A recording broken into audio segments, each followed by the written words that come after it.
Ya si eres tan inteligente, ¿por qué sigues estando en quiebra?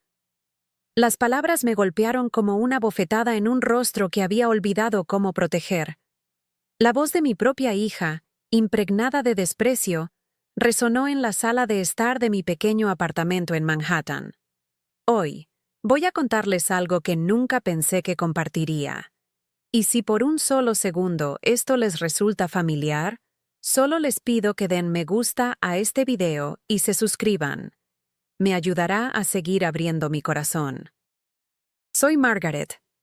Tengo 78 años.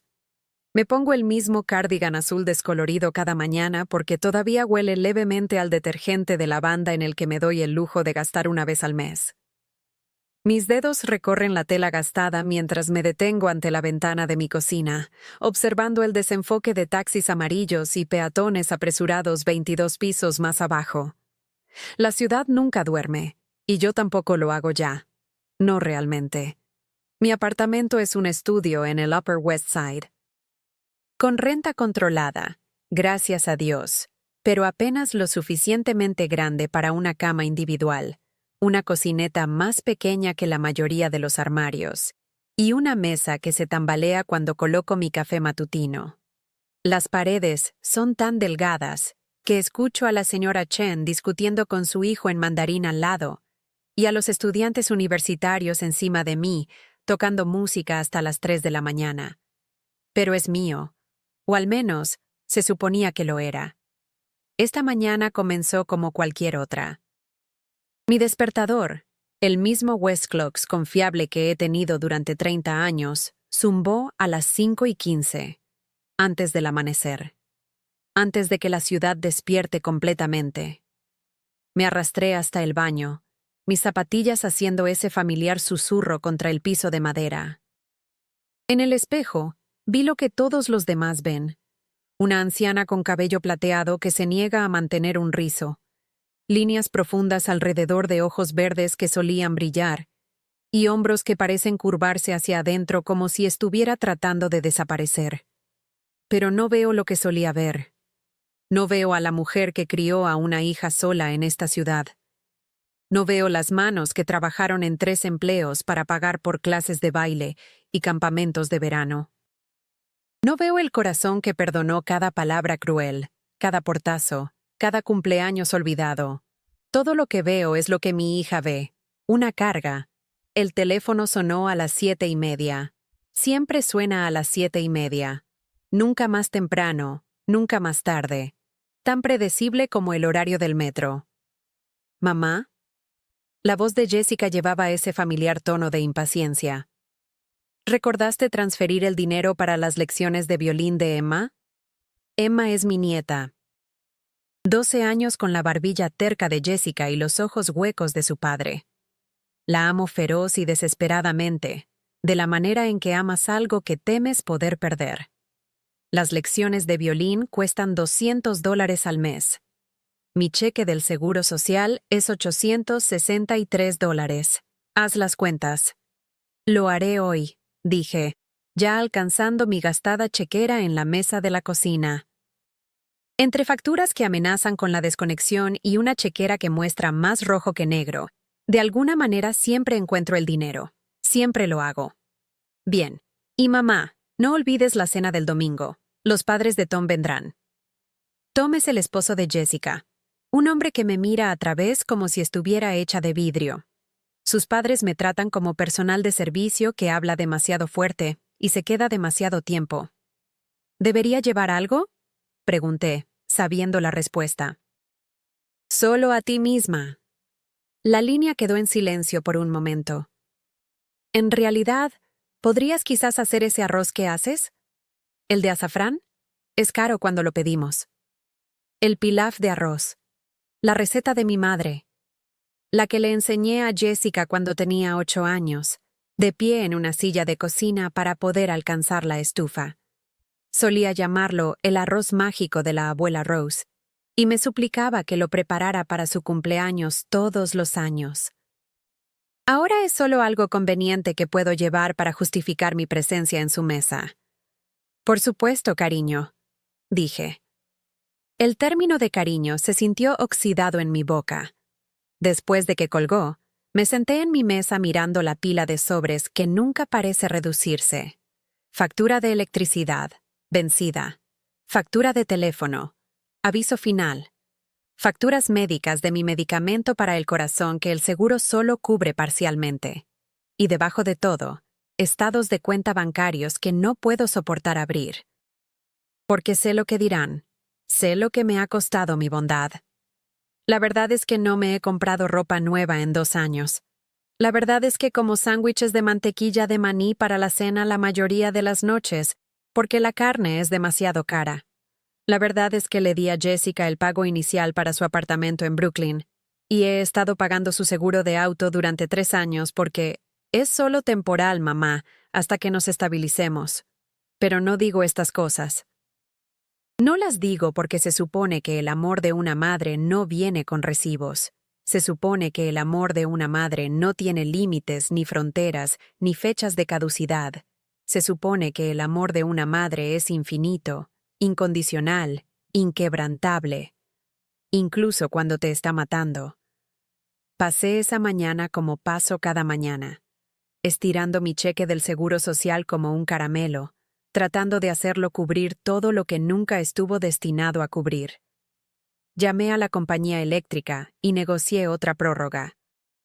Clasifiqué mis pastillas en un recipiente semanal, contándolas 2 veces porque no puedo permitirme desperdiciar ni siquiera una. Hice una lista de compras que consistía principalmente en marcas genéricas y productos rebajados.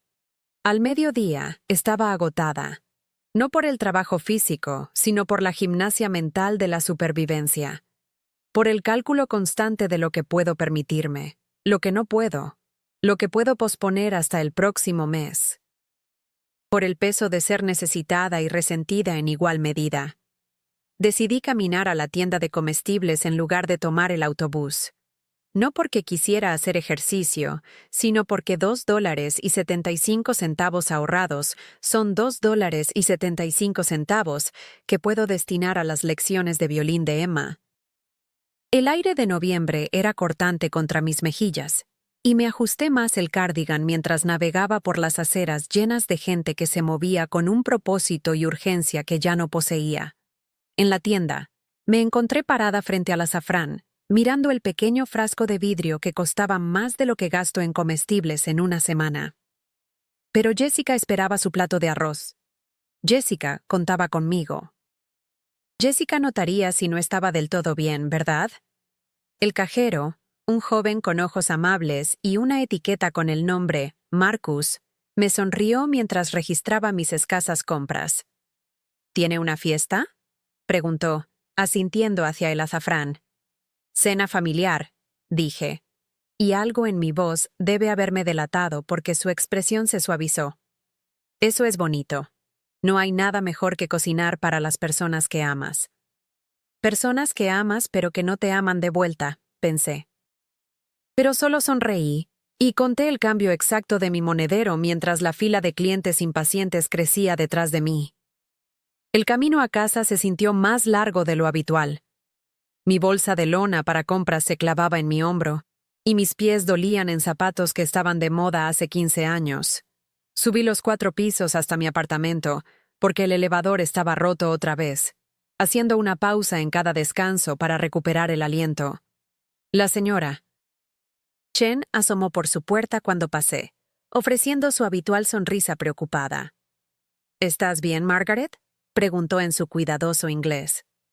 Bien. Solo cansada. Mentí. Esa tarde, comencé a preparar el pilaf de arroz.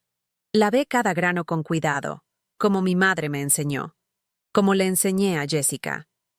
Tosté las almendras y molí el azafrán con azúcar, respirando el aroma familiar que siempre me transportaba a las cenas dominicales en la mesa de mi madre. Antes de que mi padre muriera. Antes de que todo cambiara, mi madre, Rose, era una mujer que podía hacer magia con las sobras y amor de la nada. Crió a 4 hijos durante la depresión, y nunca la escuché quejarse del dinero, del sacrificio o del trabajo interminable y desagradecido de mantener a una familia alimentada e íntegra. Se habría horrorizado por mi situación. No la pobreza. Ella entendía la pobreza, sino la forma en que mi generosidad se había convertido en una expectativa, mi amor una transacción. Al anochecer, el arroz estaba perfecto, dorado y fragante, adornado con almendras y frutas secas, todavía caliente de la estufa. Lo empaqué cuidadosamente en mi buen tazón para servir, el que tiene el pequeño astillado en el borde que he estado queriendo reemplazar durante años. Lo envolví en paños de cocina y lo coloqué suavemente en mi bolso, junto con cucharas para servir y un pequeño contenedor de arroz con azafrán adicional, en caso de que no hubiera suficiente. El viaje en metro a Brooklyn estaba lleno de familias que salían para cenas de sábado por la noche, parejas vestidas para citas, grupos de amigos riendo y planeando sus salidas nocturnas. Me senté en mi asiento de la esquina, sosteniendo mi bolsa con cuidado en mi regazo, observando a todas esas personas que pertenecían a algún lugar, que eran deseadas en algún lugar, que no se presentaban a la cena familiar como una obligación a soportar. El edificio de apartamentos de Jessica y Tom es una de esas nuevas construcciones con portero y un vestíbulo de mármol que hace que mis zapatos rechinen contra el piso pulido. El portero ya me conoce. La anciana que viene trayendo comida como una ofrenda a dioses que podrían no aceptar su sacrificio. Tomé el elevador hasta el piso 15, mi reflejo multiplicado en las paredes con espejo. 7 versiones de una anciana en un cardigan descolorido, sosteniendo un tazón de arroz como si pudiera salvarla de ahogarse. Jessica abrió la puerta vistiendo un vestido negro que probablemente costó más que mi presupuesto mensual de comestibles. Su cabello estaba profesionalmente peinado, su maquillaje impecable. Se veía hermosa y exitosa, y nada como la niña pequeña que solía meterse en mi cama durante las tormentas. «Oh, bien, trajiste el arroz», dijo, tomando el tazón de mis manos antes de que estuviera completamente dentro de la puerta. «No, hola mamá. No, ¿cómo estás? No, gracias por gastar dinero que no tienes para hacer algo que pedí. Solo un reconocimiento de que había cumplido mi función». El apartamento era cálido y brillante, lleno del sonido de risas y conversación. Los padres de Tom ya estaban allí, sentados en la sala con copas de vino que probablemente costaban más que mi presupuesto semanal de alimentos. Emma estaba en el piano en la esquina, practicando escalas con la concentración enfocada que me recordaba tanto a Jessica a esa edad. «¡Margaret!», la madre de Tom, Linda, saludó desde su posición en el sofá color crema. «Qué agradable verte de nuevo». Linda tiene ese tipo de apariencia perfectamente mantenida que proviene de faciales regulares y citas mensuales para el cabello. Usa joyas que atrapan la luz y hacen sonidos musicales suaves cuando se mueve. Es amable conmigo de la manera en que la gente es amable con los trabajadores de servicio. Cortés, distante, ligeramente condescendiente. «Hola, Linda». «¿Cómo te sientes?», pregunté, recordando que había mencionado algún problema menor de salud durante nuestro último encuentro. «Oh, mucho mejor. Gracias por preguntar. Aunque creo que este clima de noviembre es simplemente terrible para mis articulaciones». Flexionó sus dedos, que estaban adornados con anillos que probablemente costaban más que mis ingresos anuales. Asentí con simpatía, aunque mis propias articulaciones dolían constantemente ahora, y no podía permitirme la terapia física que mi médico recomendó. Me dirigí a la cocina donde Jessica ya estaba transfiriendo mi arroz a uno de sus platos a juego para servir. «Se ve perfecto», dijo, y por un momento capté un vistazo de la hija que recordaba, la que solía abrazarme fuerte y decirme que era la mejor cocinera del mundo. «Me alegro», dije. «¿Hay algo más en lo que pueda ayudar?» «No, tenemos todo bajo control. ¿Por qué no te sientas? La cena estará lista en unos minutos». Me encontré al borde del círculo de conversación, posada en la incómoda silla del comedor que crujía cada vez que me movía. El padre de Tom, Robert, dominaba la conversación sobre su reciente ascenso en el bufete de abogados. Tom estaba discutiendo sobre algún negocio con el entusiasmo de alguien que nunca se había preocupado por pagar el alquiler. Linda le mostraba a Emma fotos en su teléfono de la casa de vacaciones que acababan de comprar en los Hamptons. Intenté contribuir a la conversación, pero mis mundos se sentían pequeños e insignificantes en comparación con los de ellos. ¿Qué podía agregar? ¿Que había negociado con éxito otra prórroga de un mes en mi factura de teléfono? ¿Que había encontrado carne molida en oferta por $2 menos por libra? ¿Que finalmente había arreglado la fuga debajo de mi fregadero de cocina con un tutorial de YouTube y una oración? La cena se sirvió en la vajilla de boda de Jessica, el juego que la ayudé a registrar hace 7 años, cuando todavía creía que siempre tendría un lugar en su mesa. El arroz se veía hermoso en su plato para servir, y sentí una pequeña chispa de orgullo cuando todos lo elogiaron. Incluso Tom, que rara vez reconocía mi existencia, dijo que estaba realmente bastante bueno. Pero a medida que avanzaba la comida, comencé a notar las formas sutiles en que me excluían de la narrativa familiar. Cuando hablaban sobre la próxima obra escolar de Emma, nadie mencionó si me invitarían. Cuando discutían los planes de Acción de Gracias, mi presencia parecía asumida más que bienvenida. Cuando los padres de Tom hablaban de los regalos que planeaban para el cumpleaños de Emma, nadie pedía mi opinión. Yo estaba allí, pero no estaba realmente allí. Era un fantasma en la mesa de mi propia familia, visible solo cuando necesitaban algo de mí. Después de la cena, Emma tocó el violín para nosotros. Ha mejorado mucho desde esas primeras lecciones que he estado pagando. Su técnica está mejorando, su confianza creciendo.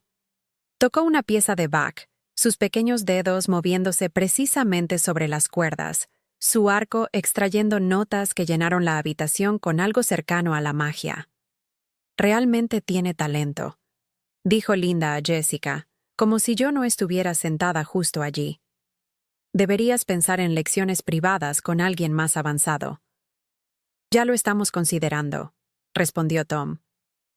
Hay un profesor en Juilliard que acepta a algunos estudiantes selectos. Muy caro, pero probablemente vale la pena para el desarrollo de Emma. Muy caro. Sentí que mi estómago se tensaba. Sabía lo que venía. Mamá, dijo Jessica después de que sus suegros se habían ido, y Emma había sido enviada a su habitación a hacer tarea.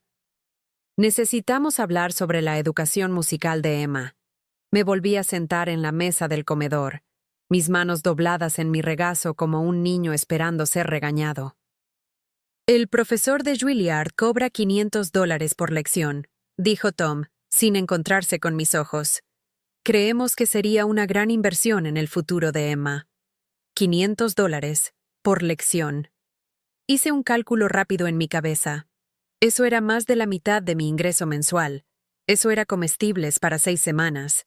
Eso era mi medicación para 3 meses. Es solo temporal, agregó Jessica rápidamente, hasta que el negocio de Tom realmente despegue. ¿Sabes lo agradecidos que estamos por todo lo que haces por Emma? Agradecidos. La palabra se sentía hueca, sin sentido. Si realmente estuvieran agradecidos, ¿me pedirían elegir entre las lecciones de música de mi nieta y mi propia supervivencia? ¿Pero qué opción tenía? Emma era inocente en todo esto. Emma amaba la música como una vez yo amé la pintura, antes de que la vida me convenciera de que el arte era un lujo que no podía permitirme. ¿Cómo podría ser yo quien le quitara eso? ¿Con qué frecuencia serían las lecciones? Pregunté, aunque ya sabía que encontraría la manera de hacerlo funcionar. Siempre encontraba una manera. Una vez por semana, dijo Tom. Al menos para empezar. $2,000 al mes, más del doble de mi cheque del Seguro Social. Tendría que... Ni siquiera sabía qué tendría que hacer. Cancelar mi teléfono. Dejar de comprar mi medicamento para el corazón. Mudarme a un apartamento más pequeño, si es que tal cosa existía en Nueva York. Veré qué puedo hacer, me oí decir. El rostro de Jessica se iluminó con alivio. Eres la mejor, mamá.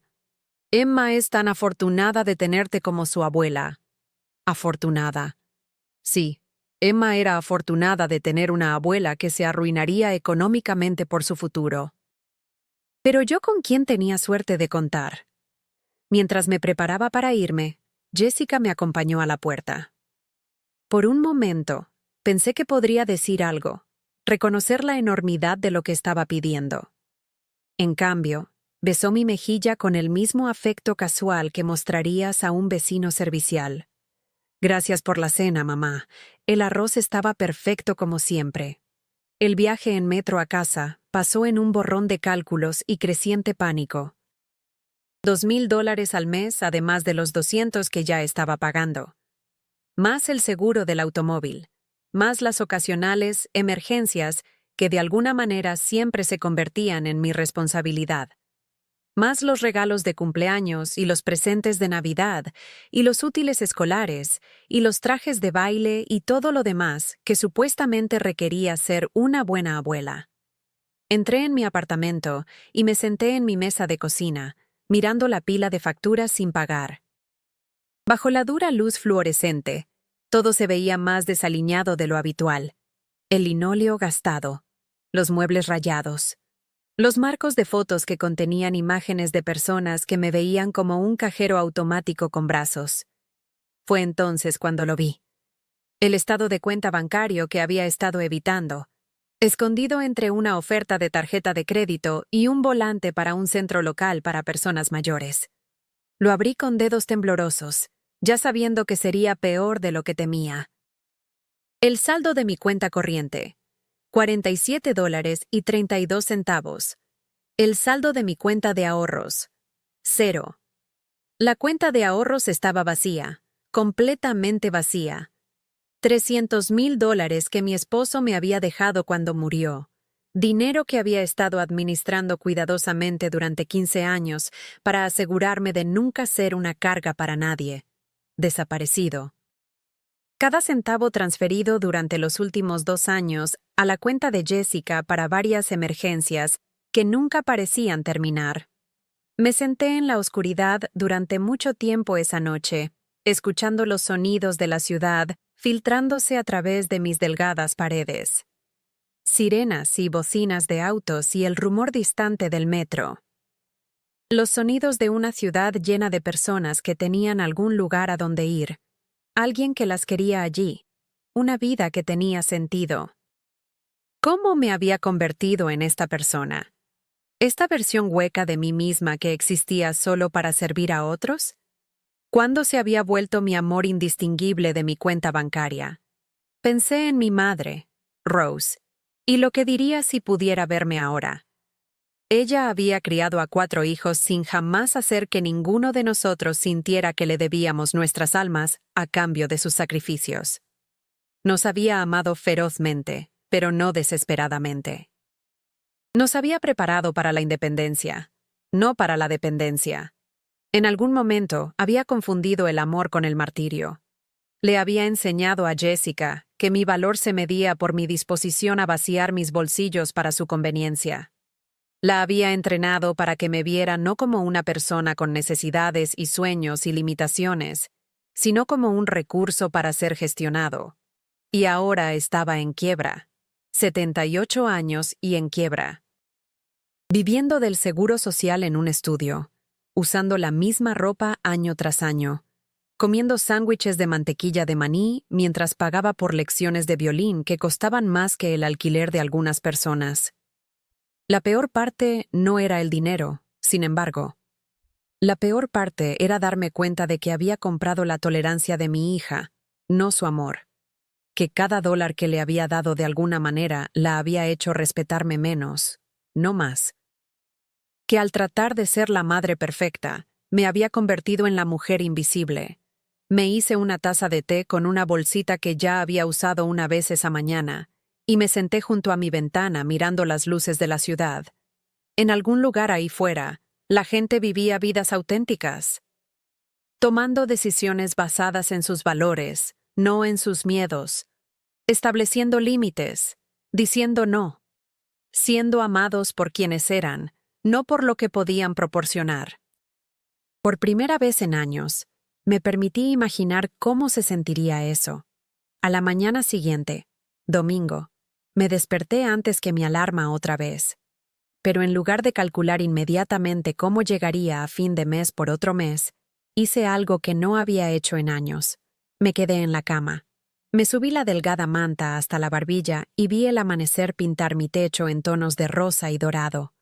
Había tomado una decisión en las oscuras horas de la noche. Iba a empezar a decir no. No a Emma, que era una niña inocente atrapada en medio de una disfunción adulta, sino a las interminables solicitudes financieras que me habían dejado eligiendo entre mi medicación y las lecciones de música de mi nieta. A la suposición de que mi cuenta bancaria era un recurso familiar sin fondo.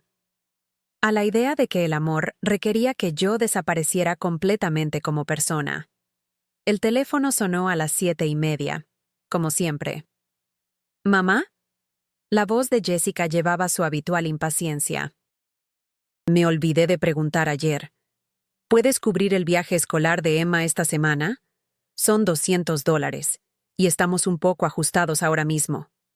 Miré mi estado de cuenta bancario en la mesa. $47.32.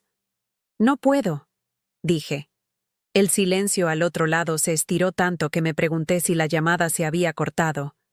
¿Qué quieres decir con que no puedes? La voz de Jessica se había agudizado. Quiero decir que no tengo el dinero, dije. Las palabras se sentían extrañas en mi boca, foráneas. Nunca le había dicho esas palabras antes. Mamá, no seas ridícula. Son solo $200. Solo $200. Más de lo que gastaba en comida en un mes. Casi la mitad de mi saldo bancario restante. Jessica, necesito decirte algo. No me queda dinero. Estoy en quiebra. Otro largo silencio. Luego.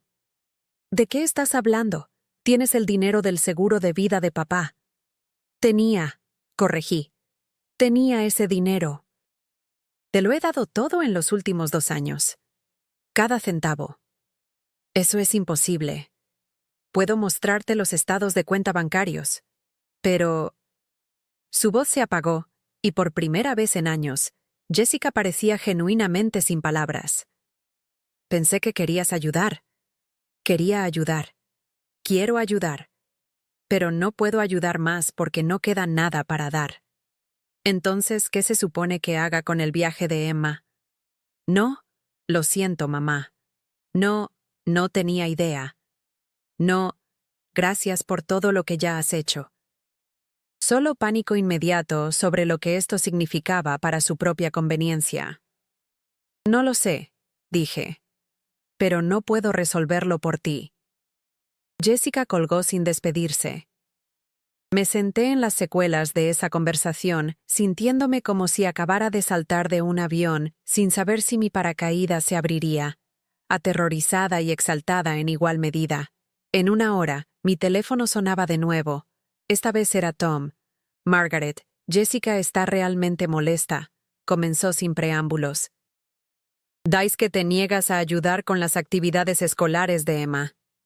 No me niego a ayudar, Tom. No puedo ayudar. Hay una diferencia. Mira, entiendo que el dinero podría estar ajustado para ti, pero estamos hablando de la educación de Emma aquí. Sus oportunidades. Seguramente puedes ver que eso vale algún sacrificio. Algún sacrificio. Como si no hubiera estado sacrificándome durante años. Como si no hubiera entregado ya mi seguridad financiera, mi tranquilidad, mi sentido de autoestima. Tom, dije cuidadosamente, ya he sacrificado todo lo que tengo. Mis ahorros se han ido. Estoy viviendo del seguro social y eligiendo entre comestibles y medicamentos. No puedo sacrificar nada más porque literalmente no queda nada. Bueno, entonces tal vez necesitas considerar reducir tu estilo de vida, mudarte a un lugar más barato, cortar algunos gastos. Cortar algunos gastos. Ya estaba recortando gastos hasta el hueso. Ya estaba viviendo en el apartamento más pequeño que pude encontrar. Ya estaba usando ropa hasta que se desintegraba y comiendo la comida más barata que podía comprar. Tom, estoy viviendo tan económicamente como es posible. El problema no es mi estilo de vida. El problema es que he estado regalando dinero que no podía permitirme dar. Jesús, Margaret, lo haces sonar como si nos hubiéramos estado aprovechando de ti. La pausa se estiró entre nosotros, cargada con la verdad que ninguno de los dos quería reconocer. Tengo que irme, dije, y colgué. El resto de ese domingo pasó en un extraño tipo de silencio. Mi teléfono no sonó. Nadie llamó a mi puerta. Por primera vez en años, nadie necesitaba nada de mí, y el silencio se sentía a la vez aterrador y liberador. Pasé la tarde haciendo algo que no había hecho en décadas. Nada. Me senté junto a mi ventana y vi pasar el mundo sin sentirme responsable de arreglar los problemas de nadie o financiar los sueños de nadie. Me preparé el almuerzo. Un almuerzo apropiado con vegetales que no había comprado porque estaban en oferta. Y lo comí lentamente, saboreando cada bocado. Por la noche, llamé a la señora Chen y le pregunté si le gustaría compartir una taza de té. Llegó con dumplings caseros y una expresión preocupada.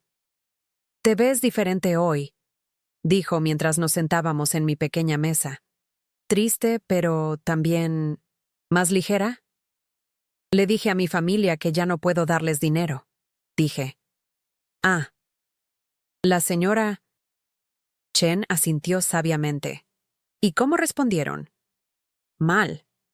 Por supuesto que sí. A la gente no le gusta cuando sus arreglos convenientes son interrumpidos. Sorbió su té pensativamente. «¿Pero cómo te sientes tú?» Consideré la pregunta. Asustada, pero también libre. La libertad da miedo, estuvo de acuerdo. Pero la esclavitud es peor. Esa noche, tuve el mejor sueño que había tenido en meses. Profundo y sin sueños, sin ser perturbado por la ansiedad que normalmente me mantenía dando vueltas hasta el amanecer. Me desperté refrescada por primera vez en años. El lunes por la mañana trajo un tipo diferente de rutina. En lugar de calcular inmediatamente cómo estirar recursos imposiblemente delgados, hice una lista de todo lo que necesitaba hacer para cuidarme. Cita con el médico para mi medicamento del corazón. Llamada al Centro para Personas Mayores sobre programas de asistencia. Viaje a la biblioteca para investigar planificación financiera para personas que viven con ingresos fijos. Por primera vez en años, me estaba poniendo a mí misma primero en mi propia lista. La semana pasó tranquilamente. Jessica no llamó. Tampoco Tom. Incluso las habituales llamadas diarias de Emma dejaron de llegar. El silencio dolía, pero también me dio espacio para pensar claramente por primera vez en años. Me reuní con una consejera en el centro local para personas mayores, una amable mujer llamada Patricia, que se especializaba en ayudar a personas mayores a navegar por el abuso financiero familiar. «Sí», dijo ella, lo que había experimentado tenía un nombre. Abuso financiero. Incluso cuando venía envuelto en peticiones de ayuda y culpa por la lealtad familiar. La parte más difícil, explicó Patricia, es que a menudo viene de las personas que más amamos. Las personas a las que más queremos ayudar, pero la ayuda deja de ser ayuda cuando se convierte en explotación. Explotación. Otra palabra que no había aplicado a mi situación, pero que encajaba como un zapato incómodo que había estado usando durante años, sin darme cuenta de que era 2 tallas demasiado pequeño. Patricia me ayudó a entender mis derechos. Me ayudó a ver que establecer límites financieros no era egoísta o cruel. Era necesario para mi supervivencia.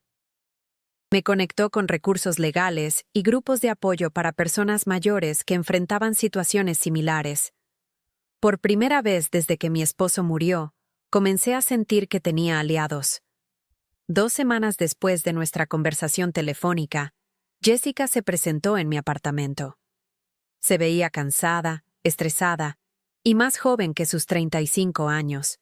Estaba en mi puerta sosteniendo la mano de Emma, ambas luciendo inciertas. «Hola, mamá», dijo Jessica cuidadosamente. «Hola, cariño». «Hola, Emma». Me arrodillé para abrazar a mi nieta, respirando su familiar aroma de champú e infancia. Las he extrañado. Abuela, ¿estás enojada con nosotras? Preguntó Emma, sus ojos verdes, tan parecidos a los míos, abiertos con preocupación. No, cariño, no estoy enojada. Solo estoy aprendiendo a cuidar mejor de mí misma. ¿Podemos entrar? Preguntó Jessica. Me hice a un lado para dejarlas entrar en mi pequeño espacio. Emma inmediatamente fue a la ventana para mirar la ciudad, como siempre lo hacía. Jessica se quedó torpemente junto a la puerta, como si no estuviera segura de su bienvenida. He estado pensando en lo que dijiste, comenzó Jessica. Sobre no tener dinero. ¿Y? Y supongo que nunca realmente pensé de dónde venía todo. Solo asumí que tenías suficiente, que querías ayudar. Quería ayudar. Todavía quiero ayudar. Pero querer ayudar y poder ayudar son dos cosas diferentes.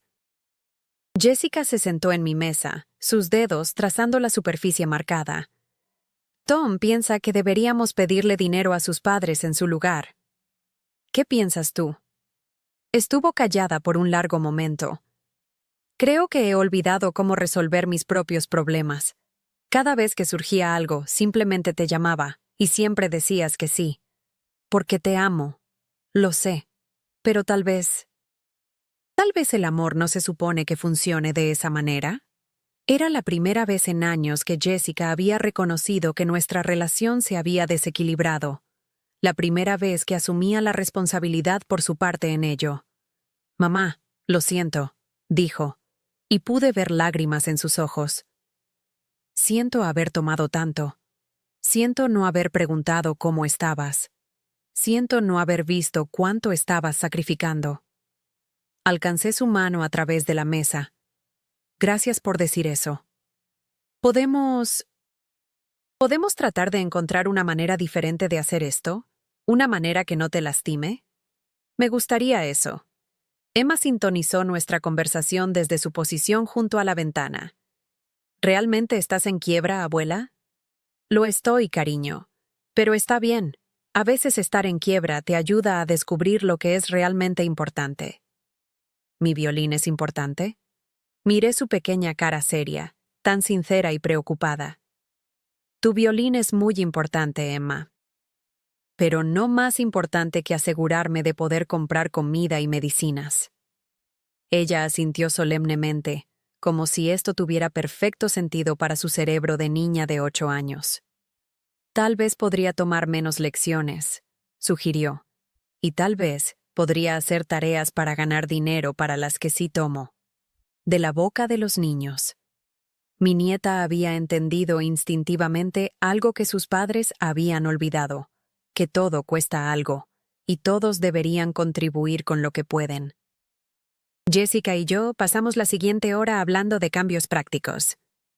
Ella se haría cargo de los pagos del seguro de su auto, algo que debería haber hecho hace años. Las actividades de Emma se limitarían a lo que el presupuesto familiar podría permitirse razonablemente. Si querían que contribuyera a ocasiones especiales, me preguntarían con anticipación y aceptarían un no por respuesta.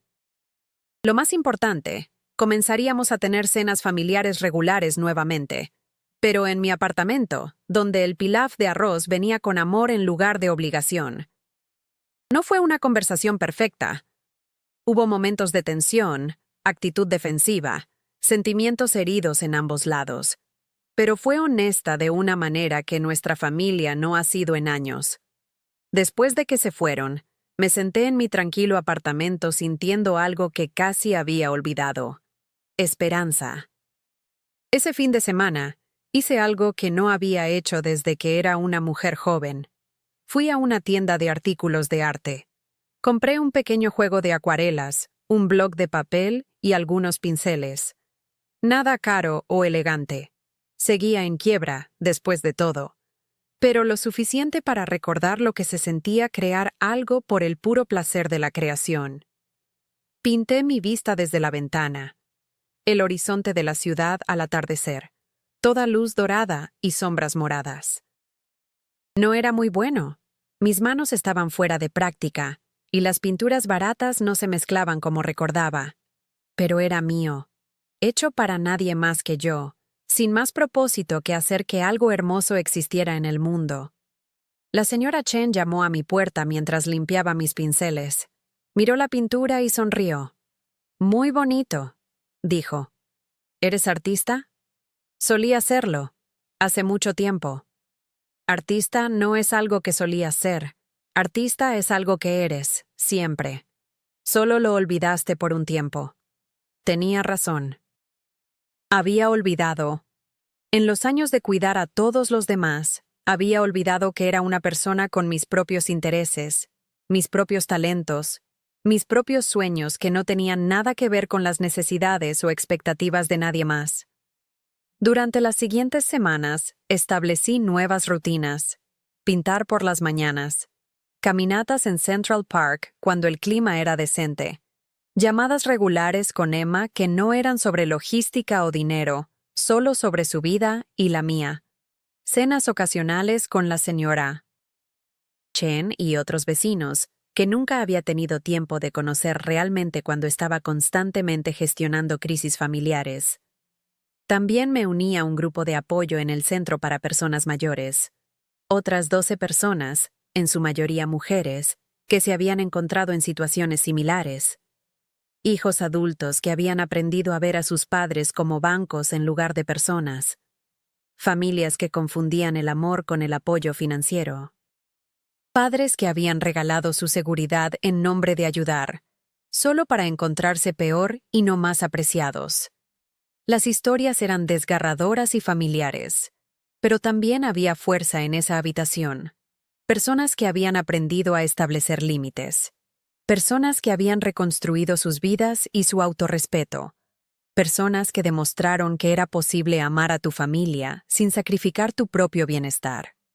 Una mujer, Helen, se convirtió en una amiga particular. Tenía 82 años, aguda como una tachuela, con cabello blanco que llevaba en un elegante moño y un guardarropa que lograba parecer caro a pesar de estar compuesto enteramente por hallazgos de tiendas de segunda mano. Su hijo le había pedido prestado dinero durante años para varios emprendimientos comerciales que nunca resultaron del todo. Como yo, eventualmente se encontró en quiebra y dada por sentada. La parte más difícil, me dijo Helen mientras tomábamos café una tarde, fue aceptar que yo había permitido la situación. Seguía pensando que estaba siendo generosa y amorosa, pero en realidad estaba impidiendo que mi hijo aprendiera a resolver sus propios problemas. ¿Cómo lograste que entendieran? Dejé de explicar y empecé a demostrar. Dejé de dar dinero y comencé a dar tiempo y atención en su lugar. Resulta que eso es lo que realmente necesitaba de todos modos. Simplemente no sabía cómo pedirlo directamente. El hijo de Helen ahora era económicamente independiente y su relación era más fuerte de lo que había sido en años. Me dio esperanza de que Jessica y yo pudiéramos encontrar nuestro camino hacia algo similar. Se acercaban las fiestas, y por primera vez en años, no estaba en pánico por el gasto. No podía permitirme regalos elaborados, pero podía permitirme unos considerados. Pinté pequeñas tarjetas de acuarela para todos, cada una única. Para Emma, encontré un libro de método de violín suave en una librería de segunda mano y escribí notas alentadoras en los márgenes. Para Jessica, hice un álbum de fotos de su infancia, que incluía imágenes de nuestros tiempos más felices. La cena de Navidad fue en mi apartamento. Jessica trajo el pavo, no porque yo no pudiera permitírmelo, sino porque quería contribuir. Tom trajo vino. Emma trajo galletas caseras que había horneado ella misma. Hice el pilaf de arroz, pero esta vez el azafrán fue comprado con dinero que podía permitirme gastar.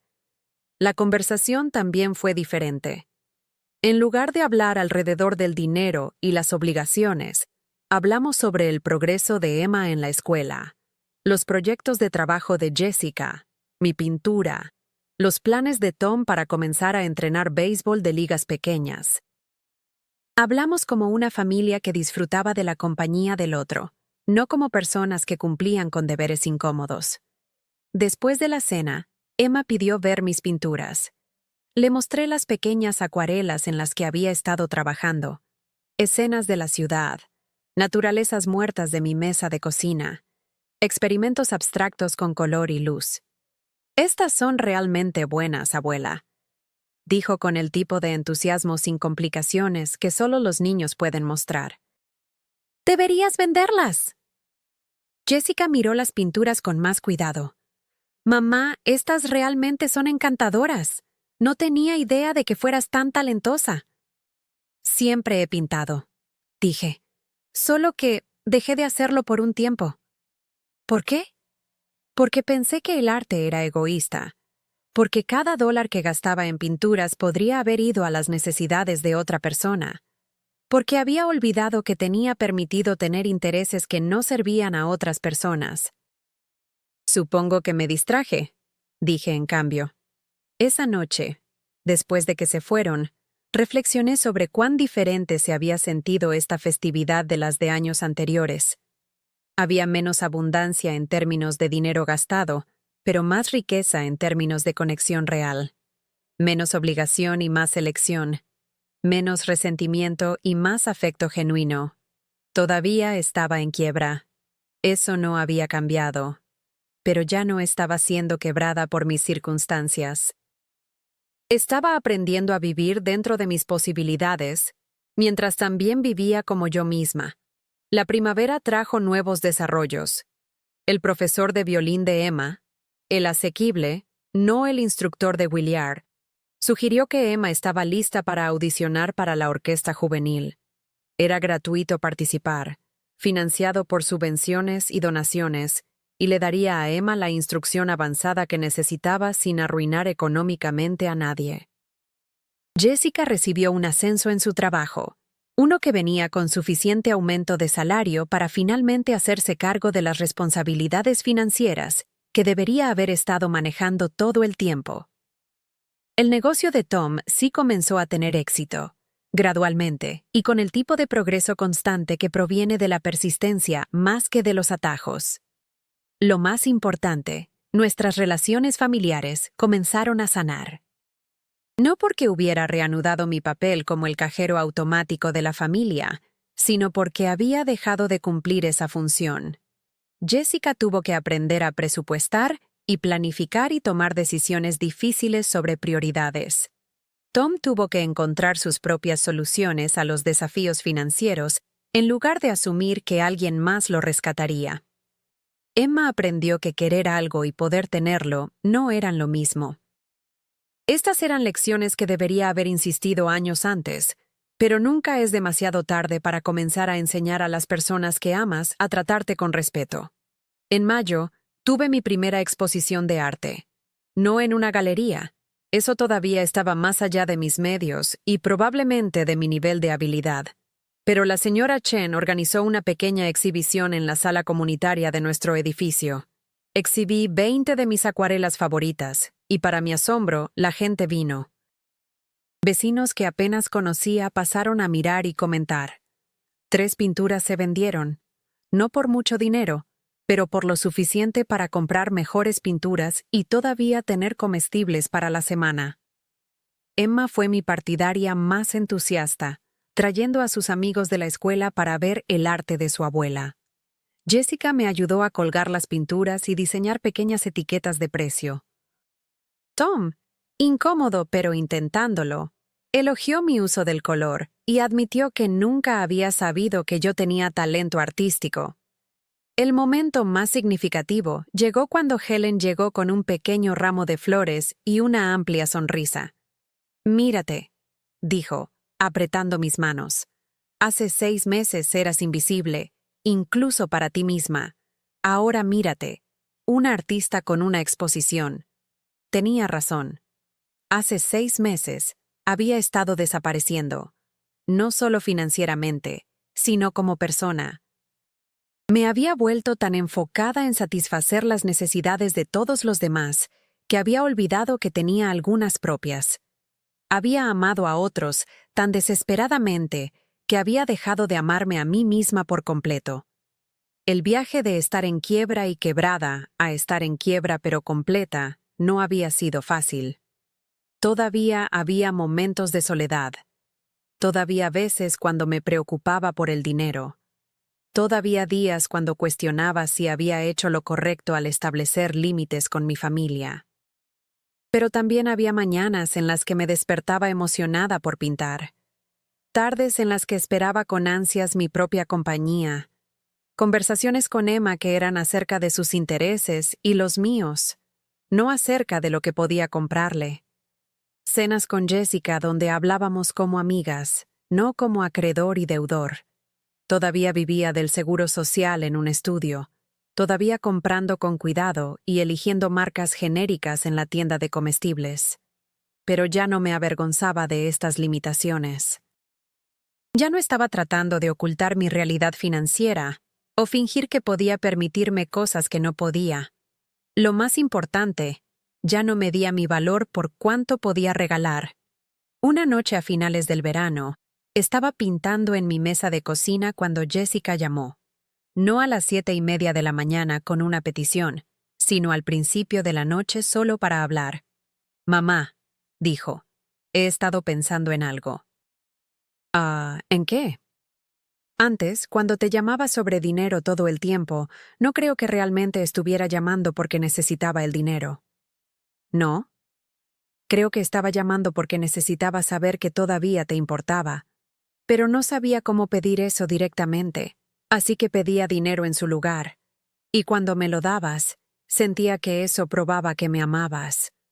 Pero entonces, cuando ya no pude dar más, sentí como si estuvieras retirando tu amor. Aunque eso no es lo que estaba sucediendo en absoluto. Fue un momento de perspicacia que me dejó sin aliento. Todos esos años de solicitudes financieras realmente no habían sido sobre dinero. Habían sido sobre conexión, pero ninguna de las dos lo había entendido en ese momento. Habíamos creado un sistema donde el amor se confundía con transacciones financieras, donde el cuidado se medía en dólares en lugar de atención.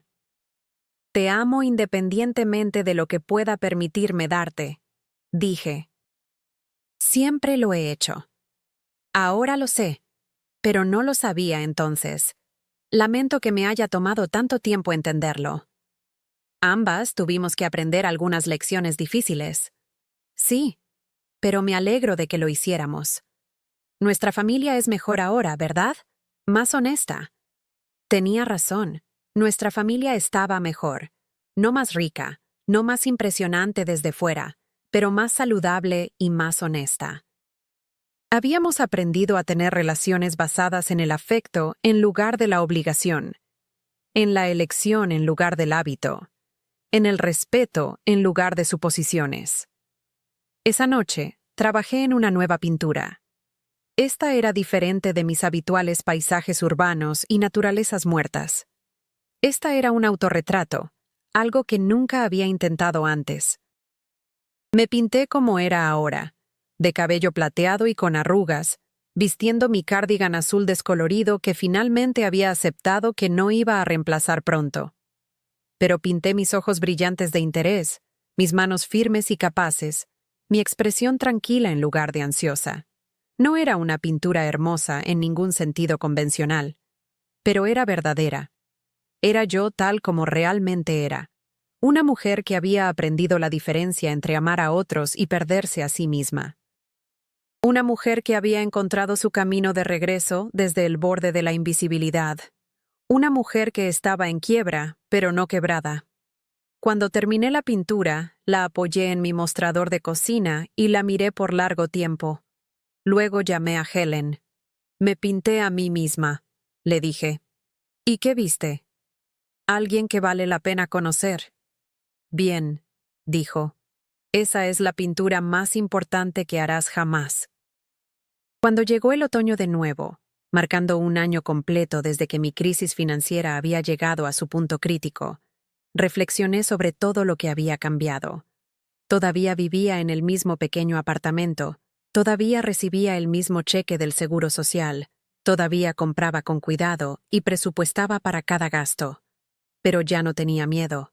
Ya no estaba desapareciendo. Ya no me disculpaba por existir o pagaba a la gente para que tolerara mi presencia en sus vidas. Las lecciones de violín de Emma continuaron, pero ahora estaban financiadas por una combinación del presupuesto de Jessica, los ingresos crecientes del negocio de Tom, y las propias contribuciones de Emma de cuidar mascotas y otros trabajos apropiados para su edad. Emma parecía disfrutar más su música cuando entendía su costo y había invertido su propio esfuerzo en hacerlo posible. Jessica y yo cenábamos juntas una vez al mes, a veces en su casa, a veces en la mía. Hablábamos de libros y política y recuerdos de la infancia. A veces hablábamos de dinero, pero como un asunto práctico para ser gestionado en lugar de una emergencia a ser resuelta por el sacrificio de otra persona. Tom había comenzado a tratarme como un miembro de la familia en lugar de un proveedor de servicios. Preguntaba por mi pintura, recordaba detalles de nuestras conversaciones anteriores, me incluía en decisiones familiares no porque mi dinero fuera necesario, sino porque mi opinión era valorada. Mi grupo de apoyo en el Centro para Personas Mayores se había convertido en una parte importante de mi vida. Había pasado de buscar ayuda a ofrecerla, mentorizando a miembros más nuevos que apenas comenzaban a reconocer sus propias situaciones. Se sentía bien ayudar a la gente de nuevo, pero esta vez de una manera que empoderaba en lugar de permitir, que fortalecía en lugar de agotarme. Mi arte había continuado desarrollándose. Había ido más allá de las acuarelas para probar óleos y acrílicos. Me había unido a un grupo de pintura que se reunía en Central Park los domingos. Incluso había vendido algunas piezas más, no lo suficiente para cambiar mi situación financiera significativamente, pero sí lo suficiente para comprar mejores suministros y ocasionalmente darme el lujo de una buena cena con Helen. Lo más importante es que había aprendido a amarme a mí misma con la misma feroz dedicación que siempre había aplicado a amar a otros. Había aprendido que el autocuidado no era egoísta, que los límites no eran crueles, que decir no a veces era lo más amoroso que podías hacer. Una noche en diciembre, exactamente un año después de esa terrible conversación telefónica, cuando Jessica me llamó egoísta por no poder pagar el viaje escolar de Emma, estaba pintando junto a mi ventana cuando escuché un golpe en mi puerta. Era Emma, sosteniendo una bolsa de regalo y llevando la sonrisa más grande que había visto en meses. «Abuela, tengo algo para ti». Dentro de la bolsa había un pequeño marco que contenía una foto de Emma en su recital de violín de la semana anterior. Un evento al que había asistido no como financiadora, sino como una orgullosa abuela. Debajo de la foto, Emma había escrito en su cuidadosa cursiva: «Para la abuela, que me enseñó que las cosas más importantes no se pueden comprar».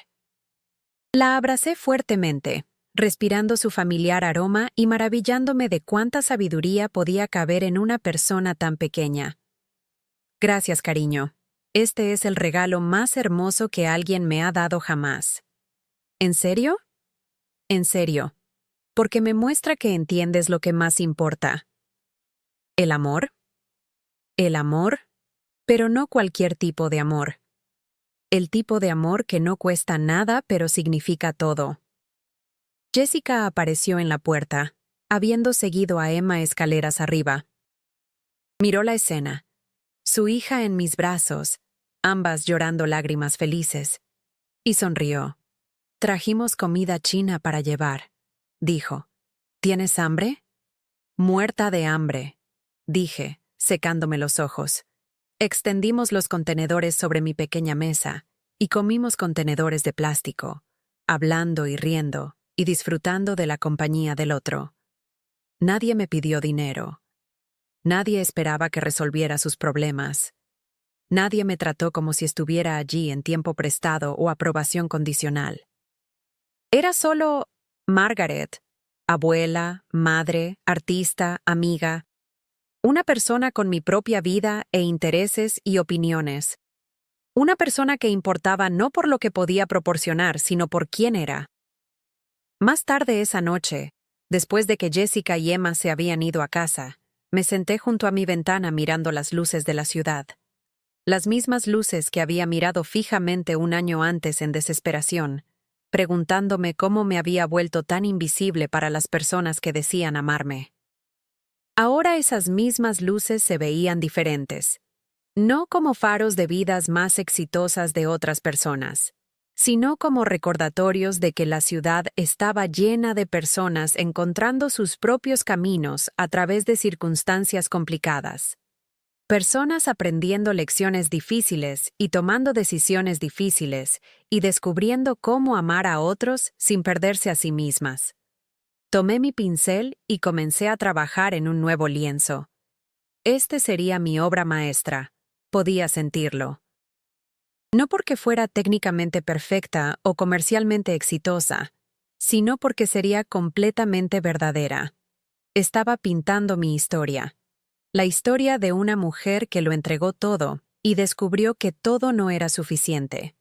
Que aprendió que el amor sin límites se convierte en explotación, que la generosidad sin límites se convierte en martirio, que ser necesitada no es lo mismo que ser valorada. Pero lo más importante, estaba pintando la historia de una mujer que encontró su camino de regreso a sí misma, que aprendió que valía más que su saldo bancario, que descubrió que la relación más importante en su vida era la que tenía consigo misma. Mientras pintaba, pensé en todo lo que quería decirle a las personas que podrían estar viviendo historias similares. Personas que habían confundido el amor con el apoyo financiero, que habían regalado su seguridad en nombre de ayudar a otros, que se habían hecho invisibles al servicio de ser indispensables. Quería contarles lo que había aprendido, que puedes amar a alguien profundamente sin sacrificar todo por ellos, que establecer límites es un acto de amor, no de egoísmo, que enseñar a la gente a respetarte es mejor que enseñarles a usarte. Quería decirles que nunca es demasiado tarde para recordar quién eres debajo de todos los roles que desempeñas para otras personas, que tienes permitido tener intereses y sueños y límites, que importas no por lo que puedes dar, sino por quién eres. Sobre todo, quería decirles que estar en quiebra no es lo mismo que estar quebrada, que la pobreza financiera no tiene que significar pobreza espiritual, que puedes perderlo todo y aún así no perderte a ti misma, si eliges no hacerlo. La pintura creció bajo mi pincel, capa por capa, color por color. Mostraba a una mujer, yo, de pie en una pequeña habitación llena de luz. Estaba sola, pero no solitaria. Tenía las manos vacías, pero no el corazón vacío. Estaba mirando directamente al espectador con ojos que habían visto pérdida y aprendido sabiduría. Cuando finalmente dejé mi pincel, horas después, supe que había creado algo verdadero. Algo que contaba la historia que necesitaba contar, en un lenguaje que trascendía las palabras. Las semanas que siguieron trajeron un desarrollo inesperado. La noticia de mi pequeña exposición de arte se había extendido más allá de nuestro edificio. Una cafetería local preguntó si exhibiría algunas pinturas en su espacio. Luego, una pequeña galería en el Village se puso en contacto, preguntando si estaría interesada en participar en una exposición colectiva con artistas mayores que habían regresado a su oficio más tarde en la vida. Dije que sí a ambas oportunidades, mi corazón acelerándose con una emoción que no había sentido en décadas. Incluso si nada se vendía, incluso si nadie lo notaba, se sentía milagroso que mi trabajo fuera visto por extraños que podrían encontrar algo significativo en él. La exposición de la cafetería se inauguró en enero. Era un espacio pequeño, pero mis 6 acuarelas se veían profesionales colgadas en las paredes de ladrillo, expuesto entre fotografías antiguas y carteles de conciertos. Jessica vino a la inauguración, trayendo a Emma e incluso a Tom, quien pasó varios minutos estudiando mi pintura de la vista desde mi apartamento. «Nunca me di cuenta de lo hermosa que se ve la ciudad desde tu lugar», dijo. Y por primera vez desde que lo conocía, parecía estar viéndome realmente en lugar de mirar a través de mí. 4 de las 6 pinturas se vendieron el primer mes. La gente las compró para colgarlas en sus hogares, para mirarlas todos los días, para encontrar significado y belleza en los momentos ordinarios que había capturado con mi pincel. El dinero no cambió mi vida, tal vez $700 después de la comisión de la cafetería, pero representaba algo mucho más valioso que su cantidad en dólares. Representaba la prueba de que tenía algo que ofrecer al mundo, más allá de mi disposición a vaciar mi cuenta bancaria para la conveniencia de otras personas. Representaba la validación de que mi perspectiva, mi habilidad, mi creatividad tenían valor independiente de mi utilidad para mi familia. Representaba la esperanza de que podría haber otras fuentes de ingresos, otras formas de contribuir, otros caminos hacia adelante que el estrecho que había estado recorriendo. La exposición colectiva en la galería estaba programada para abril. 3 meses para preparar nuevo trabajo, para empujarme más allá de los temas seguros que había estado pintando, para crear algo que realmente representara en quién me estaba convirtiendo, en lugar de quién siempre había sido. Pasé esos meses en una especie de fiebre creativa. Pintaba temprano en la mañana antes de que la ciudad despertara. Pintaba por las tardes cuando la luz se inclinaba a través de mi ventana justo bien. Pintaba los fines de semana cuando los sonidos de familias disfrutando de su tiempo juntos flotaban desde la calle de abajo. Pinté mis manos contando píldoras en mi mesa de cocina. Una meditación sobre ingenio y aceptación. Pinté los espacios vacíos en mi refrigerador dispuestos como una naturaleza muerta. Un comentario sobre la escasez que de alguna manera se sentía abundante en lugar de carente. Pinté los rostros de las mujeres en mi grupo de apoyo, cada uno un retrato de resiliencia y sabiduría duramente ganada. Y pinté mis recuerdos, las clases de baile por las que trabajé 3 empleos cuando Jessica era joven, el pequeño apartamento que compartimos cuando recién me divorciaba y estaba aterrorizada. El momento en que sostuve a mi primera nieta, y sentí un amor tan feroz que me asustó. El día que me di cuenta de que había confundido amar con dar, hasta que no me quedaba nada para dar. Helen visitó mi apartamento una tarde mientras trabajaba en una pieza particularmente desafiante. Una pintura de mi libreta bancaria abierta en la última entrada, la que mostraba saldo cero, rodeada de flores florecientes para representar el crecimiento que había venido de reconocer la verdad de mi situación. «Te has vuelto intrépida», observó, estudiando el lienzo. «Hace un año, no te habrías atrevido a ser tan honesta sobre tus circunstancias». Tenía razón. Hace un año, había estado tan avergonzada de mi situación financiera que habría hecho cualquier cosa para ocultarla, incluso de mí misma. Ahora estaba poniendo esa vergüenza en exhibición, transformándola en algo que podría ayudar a otras personas a sentirse menos solas en sus propias luchas. «¿Qué cambió?», preguntó Helen. «Dejé de tener miedo de ser vista como realmente soy», dije. «Resulta que ser vista, incluso si lo que la gente ve no es perfecto, es mejor que ser invisible». La inauguración de la galería en abril fue diferente a cualquier cosa que hubiera experimentado. El espacio era más grande de lo que había esperado, con paredes blancas y pisos de concreto pulido que hacían que el arte se sintiera importante, significativo.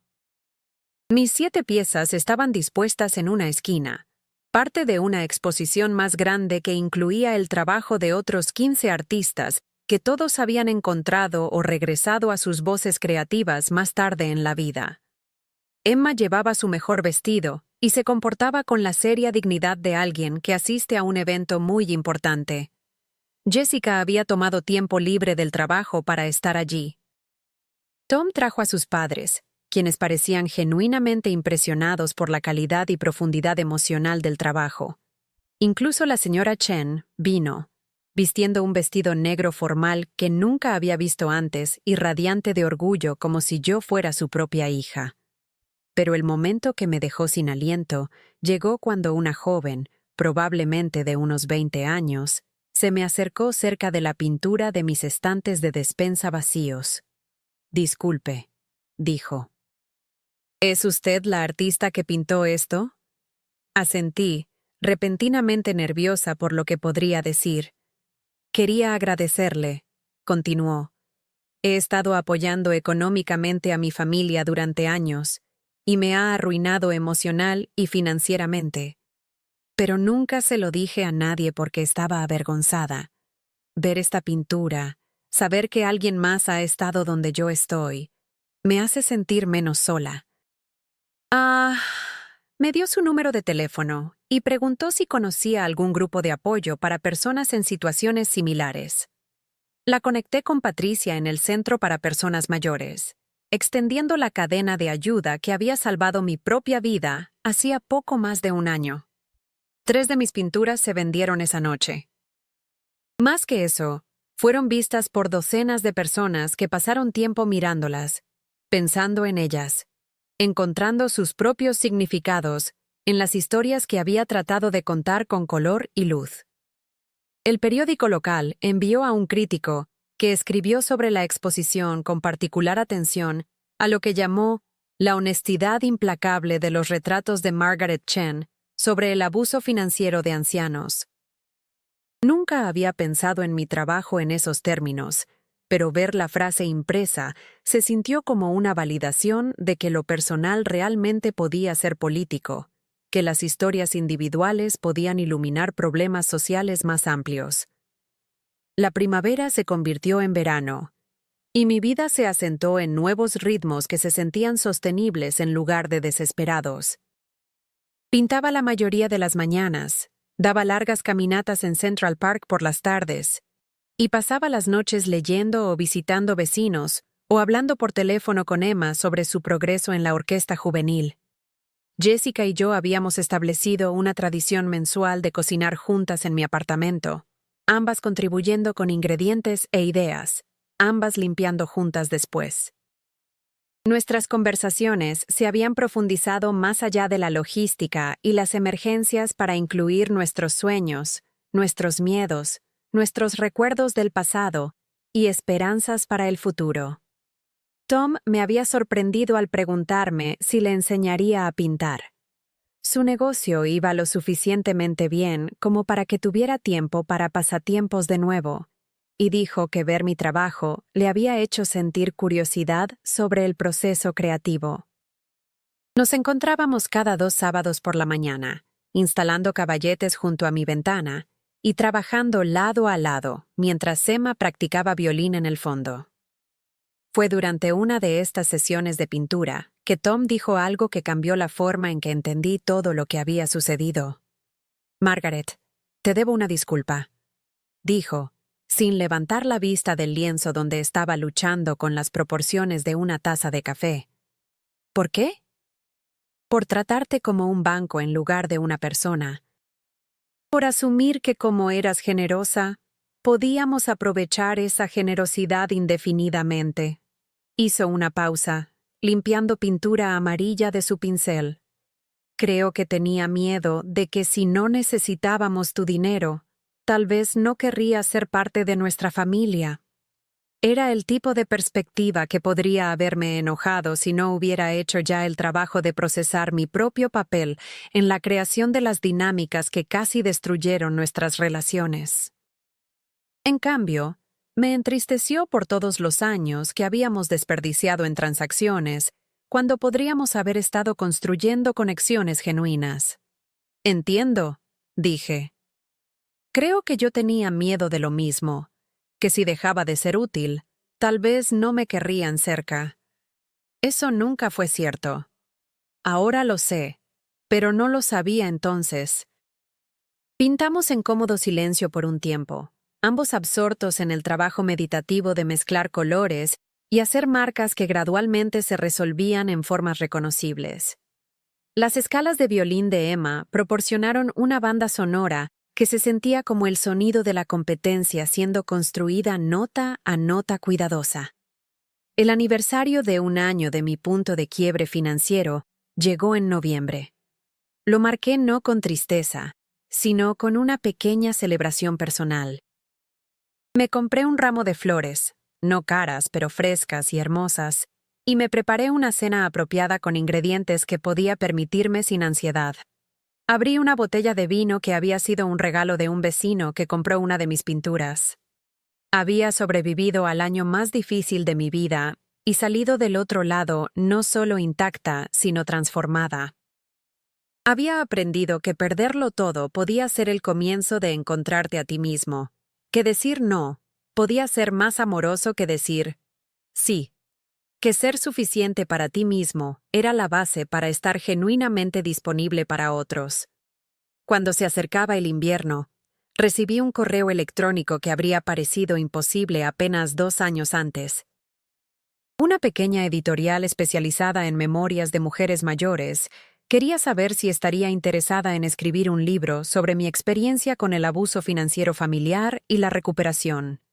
Habían visto el artículo del periódico sobre mi exposición de arte y pensaron que mi historia podría ayudar a otras personas en situaciones similares. Dije que sí, aunque nunca había escrito nada más largo que una lista de compras. El adelanto no era grande, pero era suficiente para cubrir varios meses de gastos mientras trabajaba en el manuscrito. Más importante aún, representaba otra forma de transformar mi dolor en algo útil, para asegurar que las lecciones más duras que había aprendido podrían evitar que alguien más tuviera que aprenderlas de la misma manera. Escribir el libro fue más difícil de lo que pintar había sido jamás. Pintar permitía la metáfora, la abstracción, dejar algunas cosas sin decir. Escribir requería que fuera específica, que nombrara nombres, que enfrentara los detalles exactos de cómo había permitido mi propia explotación y los pasos específicos que había tomado para reclamar mi vida. Pero también fue curativo de maneras que no había esperado. Poner la historia en orden, encontrar el hilo narrativo que conectaba todos los momentos dolorosos con el despertar gradual que siguió, me ayudó a ver mi viaje como un todo coherente en lugar de una serie de crisis aleatorias y recuperaciones. Emma me ayudó con los aspectos informáticos de la escritura, mostrándome cómo guardar documentos e imprimir borradores con la paciencia de una niña de 12 años que ha crecido con la tecnología. También sirvió como mi primera lectora, ofreciendo comentarios con el tipo de brutal honestidad que solo un niño puede proporcionar. «Abuela», dijo después de leer el primer capítulo, «esto es realmente triste, pero también como inspirador. ¿Cómo? Estabas triste pero luego mejoraste». Eso es exactamente correcto, cariño. A veces tenemos que ponernos muy tristes antes de poder descubrir cómo mejorar. ¿Es por eso que volviste a pintar? En parte. Pintar me ayudó a recordar que era una persona con mis propios intereses, no solo alguien que existía para resolver los problemas de otras personas. Emma consideró esto con la seriedad que aportaba a todos los temas importantes. Me alegro de que lo recordaras. Tus pinturas son hermosas y me hacen sentir orgullosa de ser tu nieta. Era el tipo de cumplido que me habría hecho llorar un año antes, pero ahora simplemente me llenó de tranquila satisfacción. Me había convertido en el tipo de abuela que podía ser una fuente de orgullo, no por lo que podía comprar, sino por quién era y lo que creaba. El libro se publicó la primavera siguiente, 18 meses después de que hubiera tomado un pincel por primera vez y recordado quién solía ser antes de olvidar cómo ser yo misma. La fiesta de lanzamiento se celebró en la misma cafetería donde había exhibido mis pinturas por primera vez, trayendo todo de vuelta al principio de una manera que se sentía significativa en lugar de coincidencia. La atención de los medios fue modesta pero positiva. Hice entrevistas en programas de radio locales y escribí ensayos para sitios web que se centraban en temas de personas mayores y relaciones familiares. El libro encontró su audiencia lenta pero constantemente. Personas que habían vivido historias similares, hijos adultos que se reconocieron en el viaje de Jessica, profesionales que trabajaban con personas mayores que enfrentaban abuso financiero. Lo más importante, me conectó con otras mujeres que habían viajado por caminos similares.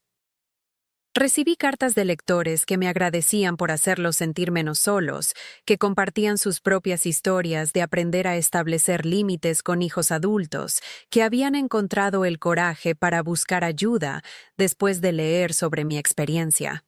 Una carta particularmente me conmovió. Venía de una mujer de 73 años llamada Dorothy, que vivía en un pequeño pueblo en Ohio. «Querida Margaret», escribió, «he estado prestando dinero a mi hijo durante 20 años, y ahora me enfrento a la bancarrota a una edad en la que debería estar segura. Pensé que estaba sola en esta situación y que era demasiado tarde para cambiar algo. Tu libro me mostró que nunca es demasiado tarde para salvarte a ti misma, incluso si eso significa decepcionar a las personas que amas. Me estoy reuniendo con un asesor financiero la próxima semana para descubrir cómo recuperar mi vida. Gracias por mostrarme el camino». Cartas como las de Dorothy me recordaron por qué había estado dispuesta a exponer mi propio dolor tan públicamente. Si mis errores podían evitar que alguien más cometiera los mismos, si mi recuperación podía inspirar a alguien más a comenzar la suya, entonces todo por lo que había pasado había servido un propósito más allá de mi propia curación. 2 años después de la noche en que descubrí que mi cuenta de ahorros estaba vacía, fui destacada en un artículo de revista sobre mujeres que se habían reinventado después de los 70 años. El fotógrafo vino a mi apartamento y me capturó pintando en mi mesa de cocina, rodeada de lienzos y suministros de arte, mis manos firmes y seguras, mi expresión enfocada y serena. El artículo hablaba de mi arte, mi libro y mi trabajo de defensa con personas mayores que enfrentaban abuso financiero. Pero lo que más me impactó de ver mi historia impresa fue la descripción de mí como una mujer que eligió ver su punto de quiebre como su punto de inflexión. Esa frase se quedó conmigo. ¿Cuántas personas, me pregunté, estaban viviendo en sus puntos de quiebre ahora mismo, incapaces de imaginar que esos mismos puntos de quiebre podrían convertirse en puntos de inflexión si encontraran el coraje para cambiar de dirección? Pensé en la versión de mí misma que había estado sentada en este mismo apartamento 2 años antes, mirando fijamente un estado de cuenta bancario vacío y sintiendo como si su vida hubiera terminado. Quería alcanzar a través del tiempo y decirle que su vida no estaba terminando. Finalmente estaba a punto de comenzar. Que el peor día se convertiría en el primer día, si podía encontrar la fuerza para dejar de fingir que regalarlo todo era lo mismo que dar todo lo que tenía para ofrecer. A medida que se acercaba mi cumpleaños número 79, reflexioné sobre todas las formas en que mi mundo se había expandido desde que había aprendido a contraer mis compromisos financieros para que coincidieran con mis recursos reales. Ahora tenía más amigos de los que jamás había tenido. Tenía actividades creativas que me traían alegría diaria. Tenía relaciones familiares basadas en el respeto mutuo en lugar de la conveniencia financiera. Tenía un propósito que iba más allá de mi propia supervivencia para incluir ayudar a otros a encontrar su salida de situaciones similares.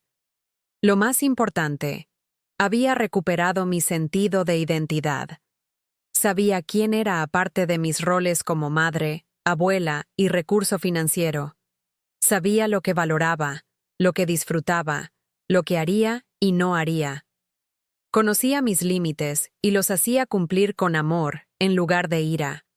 En mi cumpleaños, Jessica organizó una pequeña fiesta en mi apartamento. Emma tocó el violín, Tom trajo champán, la señora Chen hizo sus famosos dumplings y Helen trajo flores de su jardín. Nos apiñamos alrededor de mi pequeña mesa, compartiendo comida e historias y risas que se sentían genuinas en lugar de obligatorias. Al final de la noche, después de que todos se habían ido a casa, me senté junto a mi ventana mirando las luces de la ciudad que una vez parecieron símbolos del éxito de otras personas, y ahora se sentían como una constelación de posibilidades, cada luz representando una vida que se vive, una historia que se escribe, una persona encontrando su propio camino a través de la complejidad de amar a otros sin perderse a sí misma. Tomé mi pintura actual, una escena callejera de mi vecindario que captaba la energía y diversidad y posibilidad infinita de la vida urbana, y añadí algunos toques finales. La pintura estaba casi terminada, y como todo mi trabajo ahora, contaba una historia de resiliencia, de encontrar belleza en lugares inesperados, del tranquilo triunfo de elegir ver claramente en lugar de mirar hacia otro lado. Llamé a la pintura suficiente. Porque después de 78 años de vida, finalmente había aprendido la lección más importante de todas. Yo era suficiente. No por lo que podía hacer por otros, no por lo que podía permitirme dar, no por lo útil que podía ser. Solo porque era yo. Solo porque existía. Solo porque había elegido, finalmente, valorarme a mí misma tanto como valoraba a todos los demás. Y eso no era solo suficiente. Era todo. ¿Alguna vez te has encontrado regalando tanto de ti mismo que olvidaste quién eras debajo de toda esa generosidad? ¿Alguna vez has amado a alguien tan desesperadamente que te perdiste en el proceso? Cuéntame en los comentarios a continuación. Tu historia importa, y compartirla podría ayudar a alguien más que está luchando con la misma dolorosa elección entre amor y respeto propio. Si esta historia tocó tu corazón, por favor dame gusta a este video y suscríbete a mi canal. Me ayuda a llegar a otras personas que necesitan escuchar que valen más que lo que pueden regalar, que merecen ser amados por quienes son, no por lo que pueden proporcionar. Gracias por escuchar mi historia. Gracias por recordarme que no estoy sola en haber aprendido estas duras lecciones. Y gracias por ser parte de una comunidad que cree que el amor debería elevar a las personas, no desgastarlas. Hasta la próxima vez, recuerda, eres suficiente. Siempre has sido suficiente. Y nunca es demasiado tarde para empezar a creer.